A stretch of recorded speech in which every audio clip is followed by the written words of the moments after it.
Imaginez, un petit geste d'aide entre les membres de la famille devient une tempête de conflits que personne ne s'attendait. C'est exactement ce qui s'est passé lorsqu'un fils-in-law, dans un bon cœur, a décidé de réparer une simple fuite dans la maison de la mère-in. Ce qui semblait être une attitude noble est devenu une bataille familiale qui a exposé des blessures et des attentes profondes. Bienvenue, chers auditeurs. Aujourd'hui, je partagerai avec vous une histoire qui vous fera réfléchir sur les limites de l'amour, de la gratitude et des obligations au sein d'une famille. Préparez-vous pour un récit qui mélange la gentillesse, la manipulation et les leçons que nous devons tous apprendre. C'était n'importe quel après-midi dans la petite cuisine de Donna Anna, où la goutte insistante de gouttes tombant dans l'évier en métal résonnait comme un temps de marquage d'horloge. Chaque dégoulinage était un rappel cruel d'un problème qui a duré des mois, le robinet qui a insisté pour ne pas s'arrêter. Avec la retraite qui donne à peine pour couvrir les factures et les médicaments, appeler un plombier était un luxe qu'elle ne pouvait pas se permettre. Anna soupira profondément, plaçant un bol en plastique sous le filet d'eau qui a insisté sur le drainage. Ses yeux tombèrent sur son téléphone portable sur la table. Dois-je appeler la fille? Marina était toujours disposée à aider, mais Anna savait, la vie de sa fille n'était pas facile.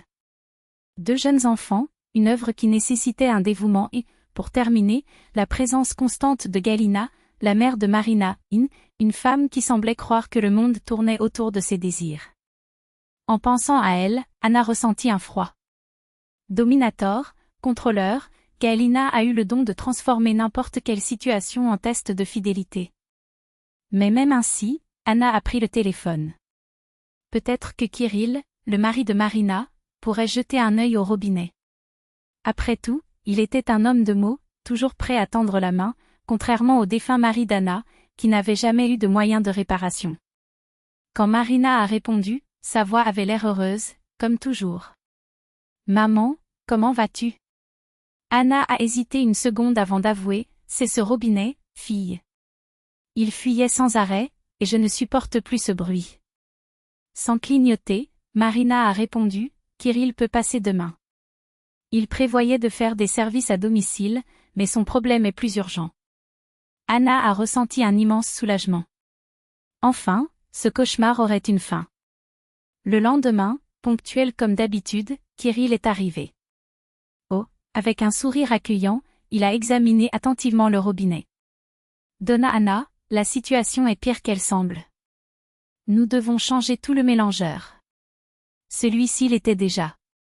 Anna sentit son cœur se resserrer. Mais, mon fils, ne coûtera-t-il pas? Kirill, cependant, l'a rassuré avec un sourire. Ne vous inquiétez pas. Il me reste, acheté à la maison de campagne, mais vous pouvez y mettre un plus simple. Pour vous, juste le meilleur, aux dernières années. En moins de 2 heures, la cuisine d'Anna a brillé avec un nouveau robinet impeccable. Elle ne savait pas comment remercier. Il a servi de thé avec des tartes maison, au moment de ses adieux, et resté dans Kirill une confiture de gelée. Pour les enfants, a-t-il dit, sans accepter le refus. Kirill est rentré chez lui dans un esprit léger. J'ai adoré aider, surtout quand c'était une famille. Et Donna Anna, contrairement à sa propre mère, ne s'est jamais lancée dans leur vie, n'a jamais été chargée, n'a jamais créé de cas. Mais le calme était de courte durée. Cette nuit-là, alors qu'elle se préparait déjà à dormir, le téléphone a sonné. De l'autre côté, la voix tranchante de Galina, « Où étiez-vous aujourd'hui » Kirill, éduqué comme toujours, a répondu, « Salut, mère. » J'étais chez la mère, dans la maison de Lalo, fixant un robinet pour elle. Le silence qui a suivi était tendu, chargé. Ensuite, vous avez du temps pour un étranger, mais pour votre propre mère, vous ne vous en souciez même pas, a tiré Galina, avec un ton qui a mélangé le ressentiment et la culpabilité. Maman, tu n'as jamais mentionné de lampe brûlée. Si tu le savais, tu serais allé là-bas. Je ne devrais pas avoir à demander. Un enfant devrait s'inquiéter de sa mère sans rappel. Elle a éclaté, d'une voix tremblante d'indignation. Kirill soupira, fatigué. Demain je passe là-bas et change la lampe, d'accord? Ne vous inquiétez pas, répondit Galina cold. J'ai demandé aux voisins. Au moins quelqu'un se soucie de moi. L'appel s'est terminé, mais le malaise est resté. Kirill a raconté l'occurrence à Marina, qui n'a fait que secouer la tête. Peu importe. Tu sais comment elle est. Il veut juste l'attention, te fait te sentir coupable. Mais le pire n'était pas encore à venir. Le lendemain matin, sans avertissement, Galina est apparue à la porte de l'appartement du couple. Kirill se précipita d'aller travailler, a été surpris. « Maman, comment vas-tu » Elle est entrée sans saluer Marina, qui s'est arrêtée à la porte de la cuisine avec une tasse de café à la main, regardant la scène avec soupçon. « J'ai besoin de parler à mon fils. » Seule, a coupé Galina, ignorant sa fille, in-law. Marina s'est retirée dans la pièce, mais a laissé la porte entr'ouverte. « Kirill, je me suis demandé ce que tu as fait hier », a commencé Galina avec un ton de censure. « Fixez-vous des choses à une femme qui n'est même pas de la famille, et votre propre mère que vous oubliez. Est-ce juste ? Maman, Donna Anna n'est pas une inconnue. C'est la mère de ma femme, et je ne t'avais pas oublié. Je ne savais pas que j'avais besoin d'aide. Et devrais-je mendier ? Un enfant devrait deviner les besoins de la mère. » Galin a explosé. « Je t'ai créé, je t'ai éduqué, et maintenant toi. » Kirill regarda l'horloge. Il était déjà en retard. « Maman, parlons-en la nuit. Maintenant, je dois y aller. » Bien sûr, toujours sans temps pour la mère. « Vous n'avez que le temps pour cette famille que vous avez arrangée, » a attaqué Galina, élevant la voix. « Ta femme te laisse de moi, et tu ne le remarques même pas. » Marina a émergé de la pièce, déjà habillée pour le travail. « Galina, Kirill est vraiment en retard. Et nous en discutons plus tard ? Tu es silencieux. » La mère, in-law rage. « C'est vous qui vous manipule, qui vous éloigne de moi. Avoir volé mon fils, et maintenant vous voulez toujours donner des ordres ? » Kirill s'est placé entre les deux. « Assez, maman. Personne ne manipule personne. Si vous avez besoin de quelque chose, demandez. Il n'y a pas de compétition ici. » Galina a résolu, dramatique. « Je l'ai. Pour toi, je suis un fardeau. » Ce n'est pas ça, maman. Parlons la nuit, je le promets. Kirill était déjà vêtu du manteau, asti. D'accord, avait dégagé Galina, étonnamment facile. Je passe ici la nuit. Et je vais apporter quelque chose pour te montrer. Lorsque Kirill est rentré à la maison après le travail, elle a à peine eu le temps de dîner avant que la sonnette ne jouait. C'était Galina, cette fois avec une pâte épaisse dans les mains. « Entre, mère, » invita-t-il avec suspicion. Elle passa directement dans la pièce, où Marina a endormi les enfants. Arthur, 7 ans, et Sophia, 5 ans, ont couru pour serrer leur grand-mère, mais n'ont reçu qu'un signe de tête sec. « Allez au lit, j'ai besoin de parler à tes parents, » ordonna Galina sans sourire. Dès que les enfants se sont retirés, elle a ouvert le dossier avec un geste théâtral et répandre des papiers sur la table. « Qu'est-ce que c'est ? » demanda Marina, intriguée. Galina sourit, heureuse. « Ceci, mon visage, est le budget de la rénovation de mon appartement. Une réforme complète. » Kirill a pris les feuilles et a commencé à lire, ses yeux s'écarquillèrent à chaque ligne. « Maman, tu es sérieuse ? C'est plus d'1,5 million. Alors quoi ? » Galina a répondu avec un doux sourire. « Si mon fils se soucie tellement du confort des autres, qui s'inquiète également de sa propre mère. Je veux un sol italien dans la salle de bain, des plats allemands, des fonds d'écran français et une première doublure de plâtre. » Kirill était ferme. « Maman, nous n'avons pas de conditions. Nous payons toujours la maison, les enfants grandissent. » « Ah, donc c'est tout ?» Galina a interrompu avec un soupir théâtral. Pour la mère, l'argent n'est pas un problème, mais pour la mère, il y a toujours une excuse. Je savais que j'allais entendre cela. Marina ne contenait pas, quelle histoire est cet argent pour ma mère ? Kirill n'a changé qu'un robinet. Mais Galina était déjà debout, collectant ses papiers avec un air de supériorité. Ne t'inquiète pas. Je sais déjà comment le résoudre seul. Après tout, je ne peux pas compter sur mon enfant unique, ce n'est pas. Et avec cette phrase, elle a quitté, laissant un silence lourd et la certitude que ce ne serait pas la dernière bataille. Le robinet que nous avons utilisé était déjà ici à la maison. Il n'a pas coûté un seul rouble. Ne me mens pas, la mère, l'eau a coupé, avec un ton qui n'admit aucune réplique. Je connais des robinets. Seul cela a dû coûter au moins 10 000, qui en sait 20. Kirill secoua la tête, exaspéré. Maman, c'était un robinet de réserve de Dasha. J'ai acheté il y a 1 an, en vente, pour 3 000. Mais Galina Timofeevna n'a pas cédé. Toujours. Vous passez du temps et de l'énergie sur sa mère, mais avec vos propres arrêts. Et moi, je vous ai donné toute ma vie. Nuit claire quand vous avez sacrifié ma jeunesse, refusant les hommes pour votre cause, mère, qu'est-ce qu'une chose à faire avec l'autre? Kirill interrompit, la voix chargée de fatigue. Je suis reconnaissant pour tout, mais je ne peux pas me permettre une rénovation d'1,5 million. C'est impossible.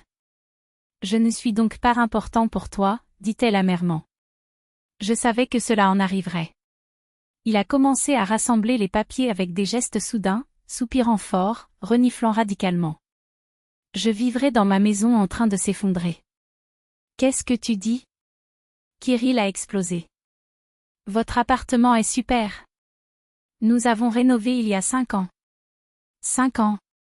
Cria-t-elle, comme une éternité. C'est une vie. Le 3e étage Zinad Petrovna fait la rénovation tous les 3 ans pour les enfants, et je dois vivre comme un mendiant? C'était trop. Kirill ne pouvait pas le supporter. Assez, maman. Vous n'êtes pas un mendiant. Vous avez une bonne retraite, un excellent appartement et un enfant qui vous aime. Mais je ne suis pas un millionnaire pour changer votre intérieur comme si vous étiez une collection de saisons. Et vous savez une chose? Je suis épuisée avec ces frais et manipulations. Si vous avez besoin d'aide, je vous aide, si vous voulez un eurocéron, ajouter de l'argent ou obtenir un sponsor. Galina Timofeevna a été paralysée, sa bouche enthousiaste. Il ne s'attendait pas à une réponse aussi directe de son fils. Comment osez-vous parler à votre mère comme ça? A réussi à articuler, enfin. J'ose parce que je suis un homme adulte, a déclaré Kirill, ferme. Et j'ai ma propre famille, mes propres responsabilités. Je t'aime, maman, mais je ne me permettais plus de me manipuler. Elle se leva par coups, ses yeux brillant avec un mélange de colère et quelque chose qui avait l'air blessé. J'ai tout compris. C'est elle. Il a souligné Marina avec un geste accusant. Il a réussi à vous attacher pour de bon. Maintenant, seule sa mère compte. Il est allé à la porte, mais s'est arrêté à l'arrêt. Rappelez-vous, fils, comment vous traitez vos parents, vos enfants vous traiteront. La porte frappa dur. Marina s'approcha et serra Kirill par les épaules. Ne t'inquiète pas. Elle se réchauffera la tête. Je sais, soupira Tegil. Mais cette fois, je ne serai pas celui qui appellera d'abord pour s'excuser. Les 2 semaines suivantes provenaient d'un silence assourdissant. Pas d'appel téléphonique, pas de visite, pas même de questions pour les petits-enfants. Kirill est resté ferme, mais la préoccupation était allée à l'intérieur. Jusqu'à un vendredi soir, alors que la famille dînait, le téléphone portable a sonné. Le nom de Galina Timofeevna cligna des yeux sur l'écran. Répondit-il sans hésitation. Bonjour, Kirill. Sa voix sonnait étrangement bas, étouffée. Un baril éclate ici. De l'eau partout. J'ai réussi à fermer, mais, pouvez-vous venir? Je vais, répondit-il sans cligner des yeux. Tenez-vous là. En moins d'1 heure, il était à la porte de l'appartement de sa mère.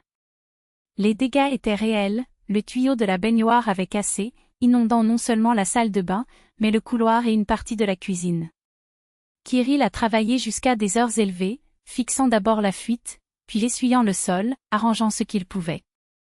La mère l'a aidé en silence, sans plainte, sans sarcasme. Lorsque le pire s'est passé, elle a servi une tasse de thé frissonnant légèrement. Merci, murmura-t-il. Je ne savais pas quoi faire. Kirill sourit, fatigué. Toujours, mère. Pour ça, je suis là. Quelque chose dans l'air avait changé. Galina Timofeevna avait l'air plus petite, moins blindée. Tu sais, dit-il soudainement, je pensais beaucoup ces jours-ci. Tu as raison. J'en demande trop. Et, Manipulus. Kirill la regarda, surprise. Il n'avait jamais espéré entendre cela. C'est juste que j'ai peur, a-t-elle poursuivi, sa voix se brise un peu. Peur de vieillir, être seule, de ne plus besoin. Quand tu es marié, je sentais que je perdais la seule personne qui était juste à moi. Puis les petits-enfants sont venus, et, je pense qu'il était jaloux. De toi. Kirill lui a tenu la main. Mère, tu seras toujours nécessaire. Tu n'as tout simplement pas à en faire un concours. Nous sommes une famille. Nous tous. Elle hocha la tête, essuyant une larme de fugidie. J'ai peut-être exagéré avec cet Euroremont, a-t-il admis avec un sourire fragile. Mais la baignoire, après cette inondation, aura besoin d'un moyen, fixons, a convenu Kirill. Obtenir autant que possible, et je ferai tout moi-même. Sans m'être cher. Combiné? Elle a demandé. Et après une pause, et dit à Marina que je m'excuse. À sa mère aussi. Kirill n'a presque pas cru, mais a gardé le commentaire. C'était des progrès. Et un progrès significatif. Le dimanche suivant, Galina Timofeevna a appelé Anna Serguevna seule et l'a invitée au thé. Les deux femmes n'avaient jamais été proches, mais là, à table, parlant des petits-enfants, quelque chose a commencé à se reconstruire. Je vais rénover la baignoire, a commenté Galina Timofeevna. Kirill a promis d'aider. Si vous avez besoin de quelque chose chez vous, Anna Serguevna, dites simplement. L'autre femme a hésité. Eh bien, il y a beaucoup, mais je ne veux pas surcharger leurs enfants. Ils ont déjà leur vie. Galina Timofeevna réfléchit, puis sourit, un sourire presque conspirateur. Et si nous nous unissons à des forces? Kirill fait ma baignoire, puis nous aidons avec le vôtre. Je sais toujours comment peindre les murs et coller du papier peint. Dans le passé, il l'a très bien fait. Anna Serguevna la regarda incrédule. Ce serait merveilleux, a-t-il répondu, sincère. J'adorerais renouveler la cuisine. Et c'était ainsi. Au cours des 2 prochains mois, Kirill a consacré les week-ends aux rénovations. D'abord dans l'appartement de la mère, puis dans la mère-in-law. Mais le plus surprenant a été de voir Galina Timofeevna et Anna Serguevna travailler côte à côte, échanger des conseils, rire des erreurs, et tisser progressivement une complicité que personne n'imaginerait possible. Marina n'a pas caché l'étonnement. Qu'est-il arrivé à ta mère? Demanda Kirill. Cela ressemble à quelqu'un d'autre. Il a juste haussé les épaules. Peut-être qu'elle a juste compris qu'elle peut recevoir de l'affection sans avoir à exiger ou à manipuler. Jusqu'à la nouvelle année, les 2 appartements ont été renouvelés, sans luxe, mais soigneusement. Et la célébration serait en famille à la maison de Kirill et de Marina. Galina Timofeevna a apporté sa célèbre tarte. Anna Serguevna, vous pouvez conserver maison. Les enfants ont couru dans l'arbre, tandis que les adultes parlaient comme une vraie famille, pas de charges, pas de jeux, pas de différend d'attention. Lorsque les petits dormaient et que les femmes ont été impliquées dans une discussion sur une nouvelle série, Kirill s'est échappé au porche, cherchant l'air froid de la nuit. Marina le suivit, recroquevillant ses bras autour de lui. À quoi pensez-vous? Dans la façon dont une seule phrase peut tout changer, a-t-il répondu, en regardant les flocons de neige qui dansaient à la lumière des messages. Tu te souviens quand j'ai dit à ma mère que je ne la laisserais plus manipuler? Marina hocha la tête. Je pense que c'est ce qui l'a fait arrêter. Parfois, il suffit de mettre des limites, a-t-elle convenu, le serrant plus fort. Ferme, mais avec amour. À l'intérieur, le rire des 2 mères, maintenant des amis, pas des rivaux, résonnait entre les murs. Au cours des 5 années qui ont suivi, beaucoup de choses ont changé. Galina Timofeevna et Anna Serguevna non seulement ont toléré, ils sont devenus de vrais amis. Galina Timofeevna et Anna Serguevna ont réussi l'après-midi au théâtre, divisé les soins de leurs petits-enfants et se sont lancés dans des voyages dans la région, constatant que la vie après les 60 pourrait être aussi dynamique que la jeunesse. Kirill a plaisanté en disant qu'ils étaient comme des jumeaux siamois, unis par le cœur, mais avec des personnalités qui se complétaient de jour et de nuit. Et puis, Quand tout le monde pensait que leur histoire était venue à son point culminant, la vie a réservé un autre chapitre. Galina Timofeevna a rencontré Pavel Andreevitch, un ancien militaire et des mains fermes, qui l'a fait rire comme personne d'autre depuis des années. Le mariage était simple, mais plein de sens. Anna Sergeyevna, maintenant sa meilleure amie, était la marraine, et les larmes qui coulaient sur son visage ne manquaient pas le passé, mais de joie pour l'avenir que son amie osera enfin dans ses bras. Cet appartement, une fois la scène de lourd silence, a maintenant respiré l'amour, et pas seulement l'amour romantique de Galina et Pavel, mais de l'amour reconstruit entre la mère et le fils, entre les voisins qui sont devenus une famille. Le « révoqué de l'euro » des murs n'était rien comparé à la réforme qui s'était produite dans les âmes. Chaque fois que Kirill rendait visite à sa mère et Radievia à côté de Pavel, ou en riait avec Anna Sergeyevna dans la cuisine, il ressentait une étanchéité dans sa poitrine. C'était le souvenir de cet hiver où, après des années de déglutition, il avait finalement dit non, pas de manipulation, pas de ressentiment, pas dans l'ombre d'une enfance divisée. Et que non, dur et nécessaire, avait été le oui le plus puissant de tous, oui à l'honnêteté, oui au pardon, oui à une famille qu'il a choisi de se réécrire. Parfois, il est nécessaire de briser la glace pour que le printemps fleurisse. Et dans cette maison, elle a prospéré pour toujours.